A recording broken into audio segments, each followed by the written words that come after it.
மக்களே! நம்மளோட big pass இந்த வாரத்துக்கான தலைவனா, தலைவியா டாஸ்க் அதாவது கேப்டன்சி டாஸ்க் நடந்து முடிஞ்சாச்சு அப்படின்னு டாஸ்க் வந்து உண்மையாவே சிம்பிள் தான். இல்லன்னுலாம் சொல்ல முடியாது.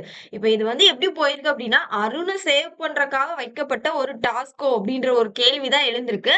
ஏன் அப்படின்னா, இப்போ இந்த வாரத்திலே கேப்டன் ஆயிருக்கக்கூடிய 2 பேருமே இந்த வாரம் ரொம்பவே பெர்ஃபார்ம் பண்ணிட்டாங்க அப்படின்னு தெரியும். ஒண்ணு நம்மளோட சௌந்தர்யா, இன்னொன்னு வந்து அருண். சௌந்தர்யா வந்து ரூல்ஸ் பிரேக் அப்படின்ற ஒரு விஷயங்கள் நெறைய வந்து ஒவ்வொரு விதமான கான்செப்ட்ட எடுத்து எடுத்து ஒரு விஷயங்கள் பண்ணதா இருக்கட்டும், டீம் கூட சேர்ந்து நெறைய விஷயங்கள் பண்ணாங்க இல்லையா? அது மக்கள் கிட்ட ஒரு விதமான ஒரு ரெஸ்பான்ஸ் எடுத்திருக்கு. 2வது வந்து அருண். அருண் வந்து இந்த வாரம் ரொம்ப அதிகமா பண்ணிட்டாரு அப்படின்றது எல்லாருக்குமே தெரியும். எல்லாருமே செம்ம காண்டுல தான் இருந்துட்டு இருக்காங்க. சோ இதுவரைக்கும் அப்ப இருந்த அருண் வந்து ஃபேக்கா? அப்ப இதுதான் ரியலா? அப்படின்ற அளவுக்கு அவரோட பெர்ஃபார்மன்ஸ். சோ அதனால இந்த டாஸ்க் ரொம்ப ஈஸியா வைக்கப்பட்டிருக்கோ அப்படின்ற மாரி தான் கேப்டன் வந்து அருண் அவர்கள் தான் ஆயிருக்காங்க. ஆனா இந்த பெர்ஃபார்மன்ஸ் அதாவது இந்த டாஸ்க் அப்படின்னு பார்த்தீங்கன்னா, ஆக்டிவிட்டி ஏரியால நடக்குது.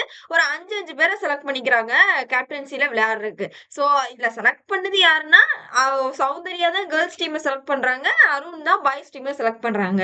சோ உண்மையாவே பசங்க டாஸ்க்ன்னு வந்தா சூப்பரா விளையாடுறாங்க. அதாவது ரொம்ப அழகா கூலா ஹேண்டில் பண்ணி கேம் ஆடுறாங்க அப்படின்றதா, அந்த ஸ்டிக்க 2 பேர் கால்லயும் வச்சுட்டு அப்படியே கிராஸ் பண்ணி போகணும் அப்படின்றதா கேம்.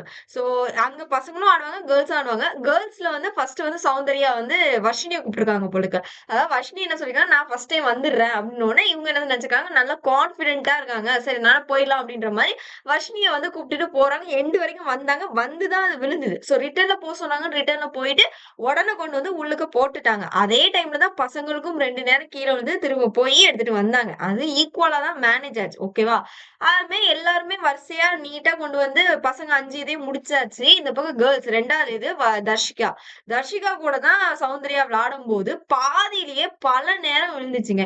ரொம்ப ஈஸி. ரைட் சைட் திரும்பி பார்த்திருந்தாங்க அப்டின்னா, பசங்க அழகா ஷோல்டர்ல பேலன்ஸ் பண்ணி அந்த கால்ல வச்சு கொண்டு போயிருக்காங்க.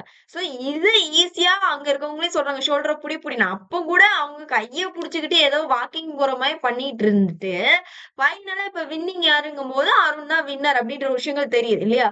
சோ முத்துக்குமரன் ரொம்ப அழகா ஹேண்டில் பண்ணி கொண்டு போயிருந்தாரு. அனவுன்ஸ்மென்ட் பண்ணிட்டு எல்லாரும் வெளிய போயாச்சு. இங்க வந்து கேர்ல்ஸ் டீம் வந்து பேசிட்டு இருக்காங்க. யாரு? நம்மளோட சௌந்தர்யா. என்ன பேசுறாங்கன்னா, வர்ஷினிய திட்டிக்கிட்டு இருக்காங்க. எதுக்குன்னா, "இல்லடா அவ ரொம்ப கான்ஃபிடென்ட்டா சொன்னா ஃபர்ஸ்ட்டே. அதனால தான் எனக்கு வந்து நான் சரின்ற ஒரு தைரியத்துல நான் இருந்தேன்." அப்படின்ற ஒரு பாயிண்ட்ட வந்து சொன்னாங்க. என்னங்க அநியாயம்! அவங்க கூட தாங்க நீங்க போட்டீங்க. எதுவுமே பேசாம இருக்க தர்ஷிகா தான் ஆக்சுவலா அத போடல. ஆனா மஞ்சரி நான் இது வந்து எதிர்பார்க்கல. எப்படிங்க ஹைட் டிஃபரன்ஸ் இருக்கு. நீங்க எப்படி ஃபர்ஸ்ட் போயிருந்துக்கலாம் அவங்க கூட. பேசாம நீங்க எங்க கூட போயிருந்துக்கலாம். ஃபர்ஸ்ட் போயி டைம் வேஸ்ட் பண்ணா பரவாயில்லங்க. அவங்க ஃபர்ஸ்ட்டே போட்டுட்டாங்க. வஞ்சரி கூட இவங்க வர்ஷினி கூட மட்டும் தான் நம்ம சவுண்ட் போட்டுருக்காங்க. சோ அது எனக்கும் அவளுக்கும் கோஆர்டினேஷன் செட் ஆகல. நான் தானே கேப்டன்சிக்கு விளையாடுறேன். அப்ப என் ஸ்பீட் படி தானே அவ விளையாண்டுருந்துருக்கணும் அப்படின்ற மாரி சொல்றாங்க. சோ ஓகே தான். அவங்க ஸ்பீட் படி தான் விளையாண்டுருக்கணும். ஆனா அது முடிஞ்சாச்சு இல்லையா? அவங்க தான் ஃபர்ஸ்ட் போட்டுட்டாங்களே! கோல் விழுந்தாச்சு. இந்த பக்கம் நம்மளோட வர்ஷினி தர்ஷிகா வரும்போது தான் ஒரு கோல் கூட விழல. டைம் வேஸ்ட் ஆனது அதுல தான் வந்தது. வர்ஷினி போடும்போது வந்து பசங்க சைடுல ஒரு கோல் தான் போட்டிருந்தாங்க.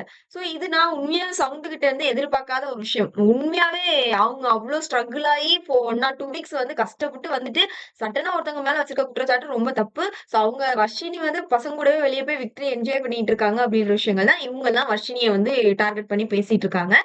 இன்னொரு பாயிண்ட் என்ன அப்படின்னு பார்த்தீங்கன்னா, ஜாக்லின் வந்து பயங்கரமா வந்து அட்வைஸ் மழையா பொழிஞ்சுகிட்டு இருக்காங்க. என்னன்னா, அவங்கலாம் கூலா ஆடுறாங்க. நம்மள பதட்டப்படுத்துறாங்க. அதனால தான் நம்ம வந்து தோத்து போயிரும்.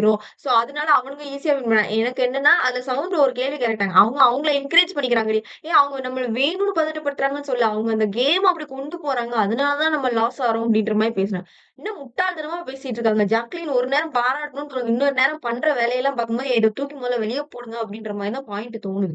ரொம்ப ஈஸி. அவங்களே நம்மள அது சவுண்ட் கேட்கலன்னா நம்மள டிஸ்கரேஜ் பண்றாங்க. நம்மள டவுன் பண்றதுக்காண்டியே பசங்க இதெல்லாம் பண்றாங்கன்னு தான் அவங்க பாயிண்ட் முதல்ல இருந்தது. சவுண்ட் கேட்ட உடனே அப்படியே வந்து டர்ன் பண்ணதெல்லாம் ரொம்ப கேவலமான ஆக்டிங் அப்படின்றதுதான். ஸோ கேப்டன்சி நடந்தாச்சு. தலைவனா, தலைவியில தலைவன் வந்து வின் பண்ணியிருக்காரு அப்படின்றதுதான். பரவால்ல. டீமா சேர்ந்து ஆட விட்டுருக்காய்ங்க அப்படின்ற ஒரு பாயிண்ட் தான். இந்த கேப்டன்சி பத்தி நீங்க என்ன நினைக்கிறீங்க? அப்படின்றத கொஞ்சம் மறக்காம கமெண்ட் பாக்ஸ்ல தெரிவிச்சிருங்க மக்களே.